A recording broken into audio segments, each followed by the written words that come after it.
Hey guys, it's Uncle Stitch. So I got some bad news today. The guy that I got this knife from, I got a hold of him. He is making this right. We got into kind of an argument about it because I took it into D&K Knives today and found out that it was a clone. And he genuinely believed it not to be a clone. And I pointed out the things that luckily the knowledgeable staff at D&K was able to point out, because I really didn't know. So basically, you know, when I first got this knife, I thought this was like $1,000 knife. I mean, it was so beautiful that I didn't want to carry it. Anyway, so what? I guess we won't go over the story too much, because I don't want anybody to feel bad, and I don't want anybody pissed off at anybody else. But it is what it is. But this is the Chaves RCK9, and you can see why I didn't want to fucking carry the thing, right? Now, the things that were pointed out to me that I didn't even think about was there's no logo. There's no logo on the blade. Chaves would never, ever do that. The other thing is the box is not the correct box. We'll go over some more features here in a second.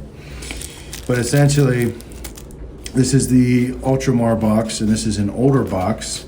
And the RCK9s come in a box that the foam is form fitted for the knife, and the pocket clip, I think it's either slanted this way or slanted that way or something, embedded into the foam. This knife does not belong with this box.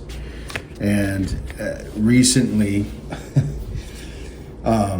the Chinese clones have gotten so out of control that I'm to the point where I want to tell you guys never to purchase a knife unless it's from a legitimate retailer, knowing full well that there are Facebook groups that you can go to and get amazing deals on amazing knives, and they're legitimate products. It's such a one-off thing for you to buy a knife on a secondary market and somehow or another get ripped off and not be righted. Like if somebody was like, oh, I'm sorry, I didn't know it was a clone, they'd give you your money back. I mean, that's usually how people are on the secondary market. In my particular case, I got zelled the money that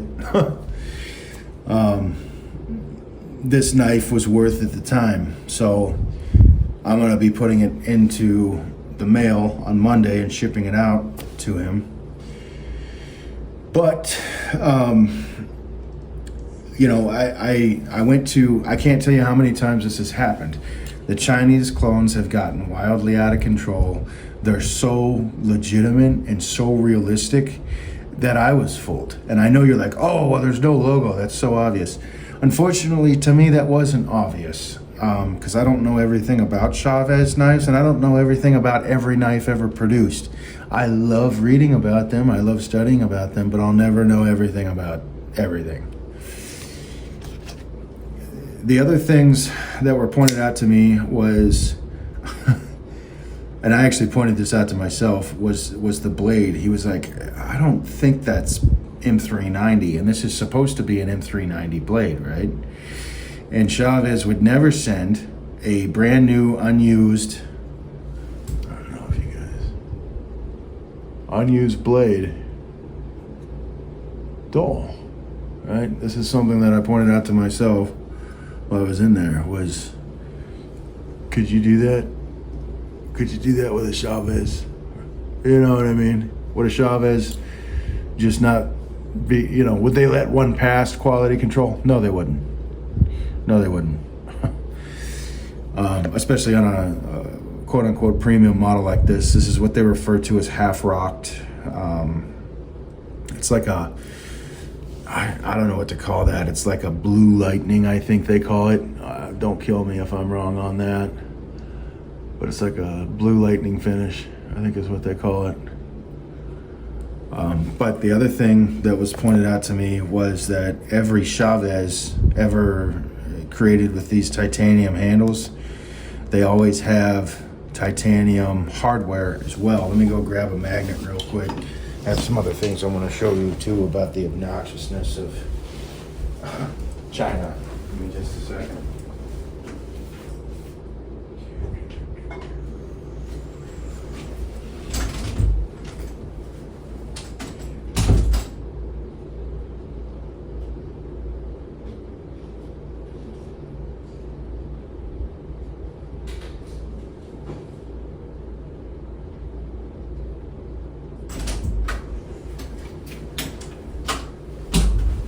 All right, I'm back. So they pointed out to me that the guy behind the counter is actually kind of a connoisseur in Chaves. He loves Chaves. And they're good knives.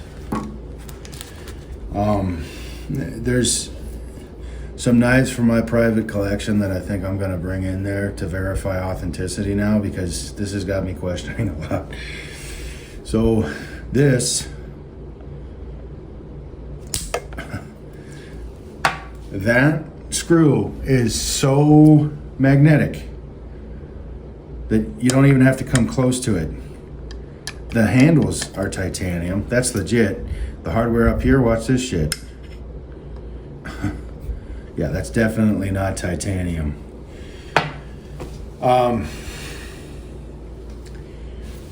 So I guess, you know, it's gotten to the point that I've gone to several pawn shops, and on several different occasions I thought I was getting a good deal. And people are like, oh man, you should have known just by the price. Well, unfortunately, when something sits around in a pawn shop forever and nobody buys it, they start giving people deals. And that's where you run across $500 knives for $200, which happened to me roughly 2 weeks ago, I think. Me and my buddy, we randomly go to pawn shops, sometimes on the weekends. And he looks at like guitar stuff and maybe some guns or something, and damn it. And I always immediately go look for the knives. Come on, motherfucker. Where are you? There you go. I might not be able to get this one on there, because the the non-magnetic hardware is pulling itself to center in a way that this might be way too unstable. Okay, it worked. Never mind. I'll shut up. So every dimension, including the blade dimension, all the way to the pocket clip's thickness, everything about the pocket clip matched up with the real deal. That's how realistic these things are. They're insanely realistic. But again, the things that I later on, after it was pointed out to me, I was like, dude, I should have fucking known. I should have. You know, unfortunately, I'm just a stupid person that people keep taking advantage of. And the other thing that I wanted to talk about was, if you guys look back to a video of mine called Spyderco Pawn Shop Finds, this was one of them. This was one that I found at a pawn shop, and they had like 4 knives, and I know that you're like, oh yeah, that's obviously a clone. I didn't know that. I looked up, I was trying to figure out what Spyderco this was, and I looked up Spyderco CTS XHP, and immediately the Spyderco Domino popped up, and then I was like, huh, that looks like a Spyderco Domino. And then I looked up the price, and it was like $340 or something like that, but they're discontinued and have been forever. And unfortunately, after maybe a month of ownership, I found out that it was a clone, and there is no taking it back to a pawn shop. Once you give them cash for something, you're fucking done. Maybe if you brought it back like 15 minutes later or something, they'd be like, "Oh, sorry, dude, we didn't know." But the same shit happened. Instead of me going to a retailer and buying, for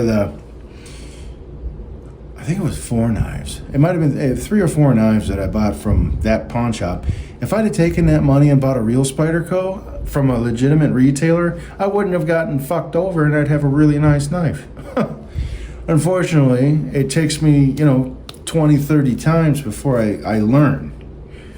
And I went on Reddit, and there's not a whole lot of information about these Chaves clones. That's what this video is for.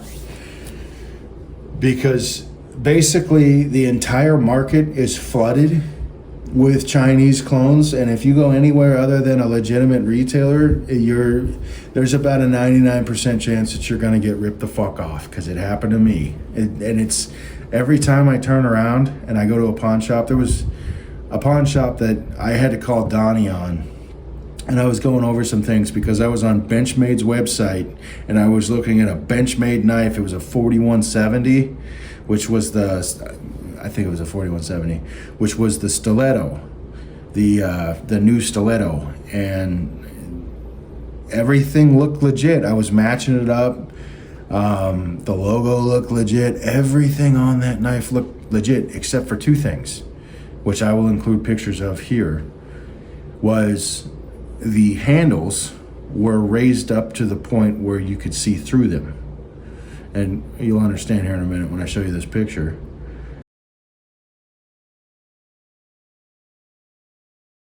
And then the other thing was, instead of it saying S90V on the blade, it almost looked like it said 590V, which would be a mistake that a Chinese person would make because they don't know our language very well.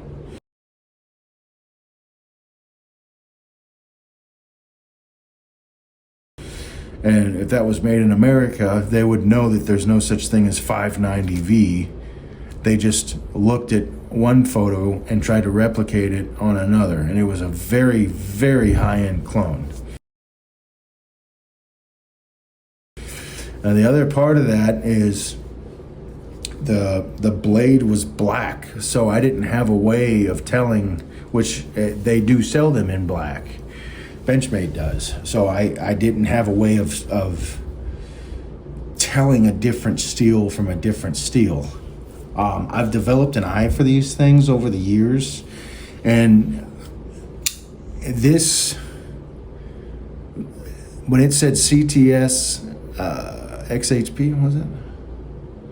CTS XHP, that legitimately looked like CTS XHP to me. And when you guys are like, "Oh, well, how the fuck would you know?" Well, let me show you what 8CR13 MOV looks like compared next to it. 8CR13 MOV is a cheaper steel.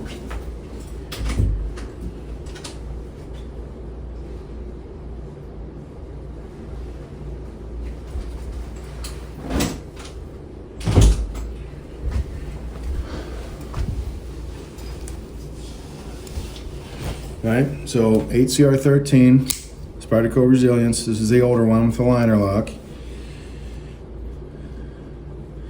If you can I know that they're scratched, I'm aware of that, but if you can compare the coloring, the way the light shines off of the blade compared to each other, you can see that there is a difference in the refraction. That one sets light off in a different way than the other one does.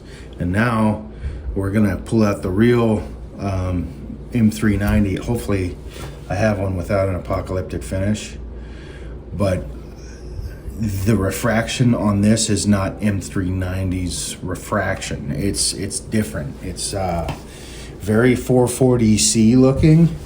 And at the time I wasn't paying attention because I didn't know any better. But hang on, let me see if I can find a Bowler M390 without a apocalyptic finish.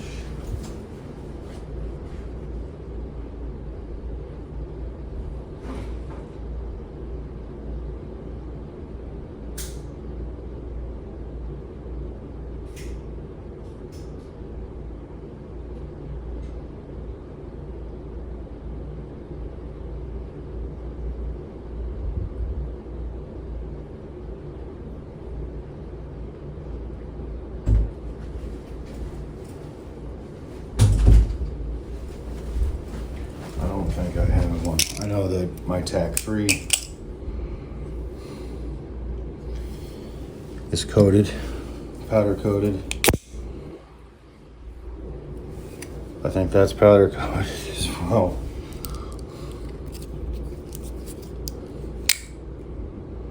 Okay, there we have steel that we can actually use.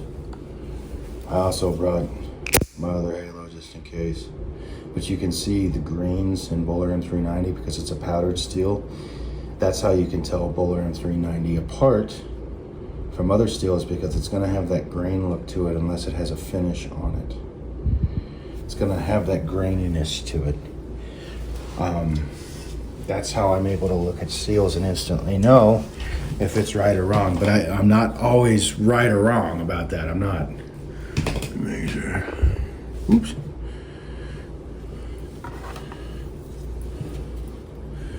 But if you compare, let me get around here. The real Bowler M390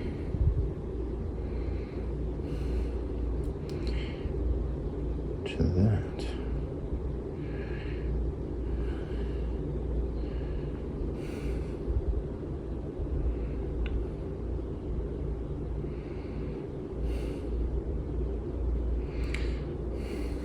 Let me wipe this off real quick. Like I was saying, Bowler M390 has a graininess to it, and it's not smooth crystals, typically. What the hell is it doing? Let me find my alcohol bottle real quick and wipe this down. Alcohol. Man, bitch, what the fuck did I do with it? Man.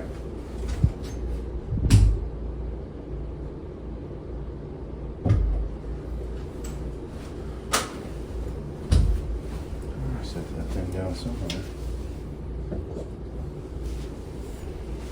Alright, well, let me just try to wipe this off, I guess.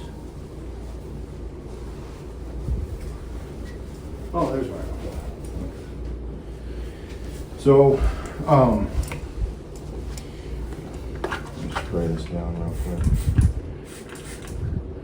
When dealing with anodized titanium, if you ever need to clean it up, use a lot of people use Windex and a microfiber, and it kind of restores the sheen, because inevitably after prolonged use, the oils from your fingers will discolor the anode. So that's why when it comes to things that are flowmascus, I don't typically carry them. It's more of like just a collector's piece to me, and that's why this went on for as long as it did. So, is it clean enough? Okay. So let's take a look at the grain structure here, right? Look at that grain structure. Straight up and down. Now you can kind of see the difference between M390 and that. You see the grains in the steel. And you know, had this of, oh my God, that did not just happen. These fucking magnets. That's fine. Okay, we're good. You know, had this have been claiming that it was S35VN, I'd have been totally thrown right the fuck off. But as soon as the word M390 came out of that guy's mouth at D&K Knives, I knew I was fucked. Huh. There's no way. That grain pattern, and keep in mind this could have been S35VN. It's so hard to tell, but I would assume, seeing as how it's not sharp at all, at all. I don't know this for a fact, but I am totally under the assumption that this is 440C, a very thick stock of 440C. And I don't know if their thumb studs look like that. It seems, I don't know, Chavez might do this, but it just seems kind of cheap, now that I'm looking at it. But man, when I first looked at this, sitting in this box like that, I was completely convinced that this was like $1,000 fucking knife. Totally convinced. I didn't think twice about it. I instantly knew that this was expensive. And unfortunately, I was instantly wrong. It's also not very common, and the action, God, it's just, it's butter. It's nothing. No effort at all to open the thing. I mean, this is like, the quality that is coming out of China is so on par that's why these things are as deceiving as they are. It's, I was halfway in between just fucking eating it and just keeping the thing just because of how it functions. But honestly, if this was a better steel than 440C and I knew what kind of steel it was, then I would consider keeping it, even though it's a counterfeit. Unfortunately, I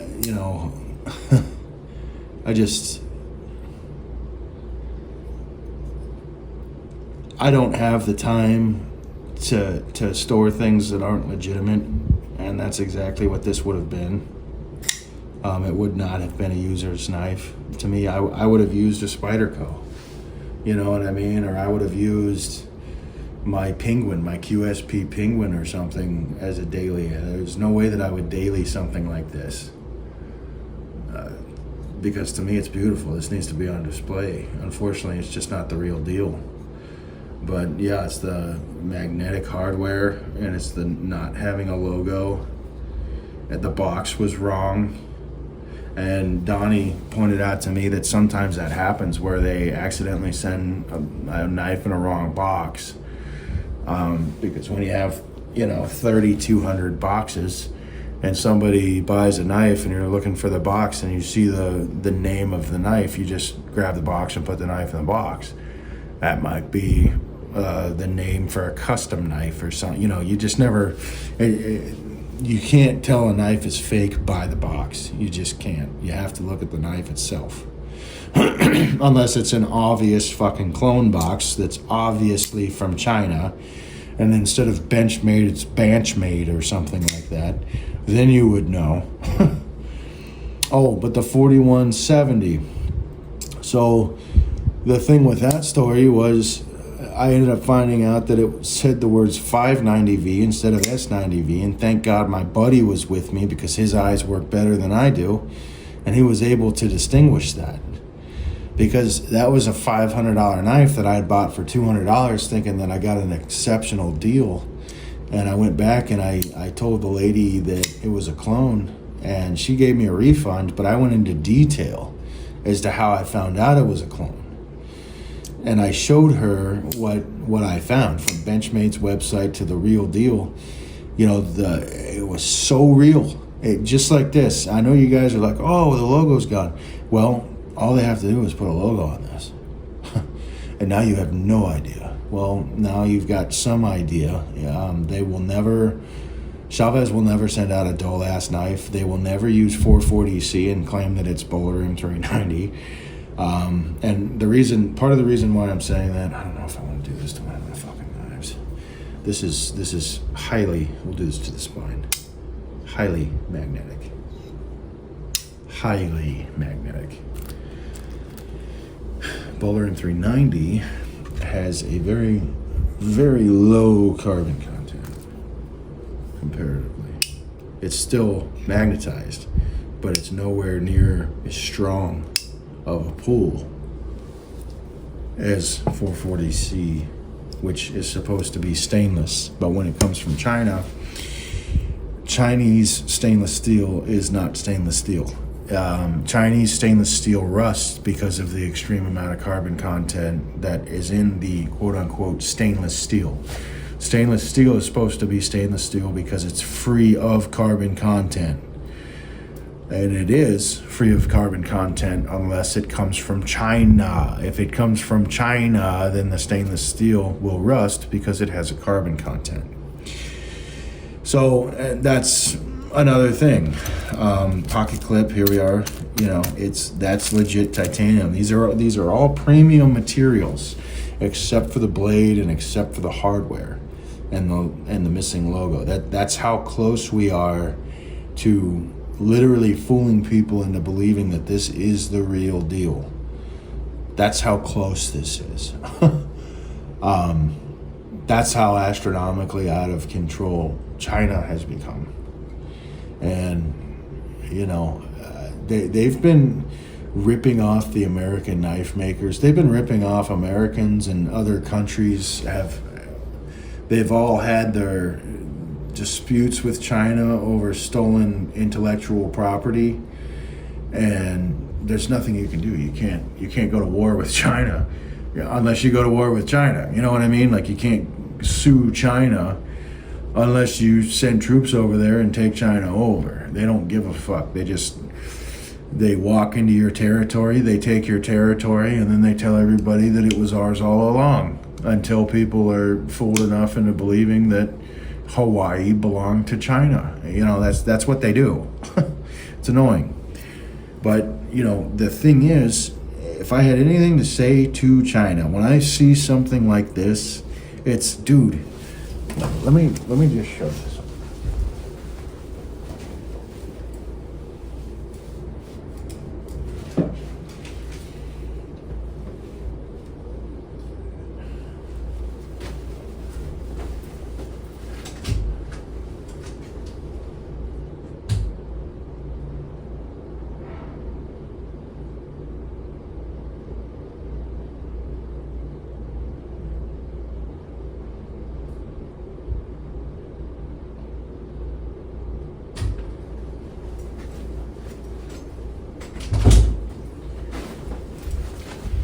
If I could just say something to China, for the people who are producing these high-end clones, extremely high-end clones,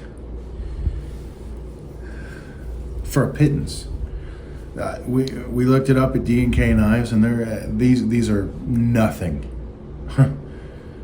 With one paycheck, you could probably buy 50 of these things. That's how cheap they are, with real titanium. Anodized titanium, all this, the hidden pocket screws, everything. And it's nothing. The amount of talent that China has when they're not stealing from other people is appalling. It's appalling why they would even bother stealing from other people, because their knife making skills are insane. There's an insane amount of talent. I don't know why they have to rip off other people. They have the intelligence, they have the ability, they have the equipment, they have the artists. They're capable of producing their own beautiful thing, and it comes out amazing. But for some reason, they have to steal the intellectual property of other people. I don't know why. Somebody needs to ask why they feel the need to take from other successful companies and not create their own successful company. Something like this, had this have been done right, I think that this is, I don't know, maybe an $800-900 knife. I don't exactly know. But I know it's not cheap. And if they put the amount of talent and effort into creating their own design, something like this, it would explode. That company would make so much money. But I have a feeling that it has to do with politics. I have a feeling that it has to do with the government, where they're like, hey, when you're born, if we tell you that you're going to scrub toilets for the rest of your life, then you're going to scrub toilets for the rest of your life. And if we tell you that we're only going to pay you $10 a day, that's all you're supposed to make. And if you make any more than that, we're just going to take it from you. And that could be why they're stealing from other people, stealing designs from other people. That would explain that. Because there's no point in creating your own business and becoming successful, and then the government comes in and takes all your profit, and it belongs to the state now because you were told that you're only supposed to make $10 an hour or $10 a day. You know, that I don't know. I don't know what China's reason is to go to a length like this and make a knife like this and not produce their own product. It's such a waste of talent. I think that there's a lot of talented people over there that they really could have gone far in life. Really. It's sad. But luckily in my case, the guy's making it right with me. And, you know, there's not a whole lot of information on Reddit about this in particular knife, this in particular clone. And I think a lot of people are going to fall for it because it's nothing for them to just go ahead and put Chavez's logo on there, you know, and then how many of these are going to enter circulation? How many times are they going to give a fake spider coat to a pawn shop because somebody literally probably paid $15 for this and I paid like $110 thinking I got a deal, you know, and it's not going to stop, unfortunately, but you know, at least you guys have some kind of an info. You know, the lockup on this it's solid. There's so much about this that's so real. It's sad. It's really sad, but you know, Chavez would never put something like this out there. So anyway, I hope this was helpful. If you guys ever are looking at Chavez's on eBay or Facebook Marketplace or in a group somewhere, I hope this helps. There's not really a whole lot of help when it comes to Chaves clones, Chaves counterfeits. But I hope that this helps you kind of identify some warning signs if you see them, like the box not being the correct one, the hardware being magnetic when it's supposed to be titanium, you know, obviously not Bowler M390 steel. And Chaves would never send out a knife that was dull as shit. It's it's garbage. But yeah, I mean, there's some warning signs there, but hopefully you guys can avoid getting ripped off, and I hope this video helps. All right, guys, we'll catch you later. Peace.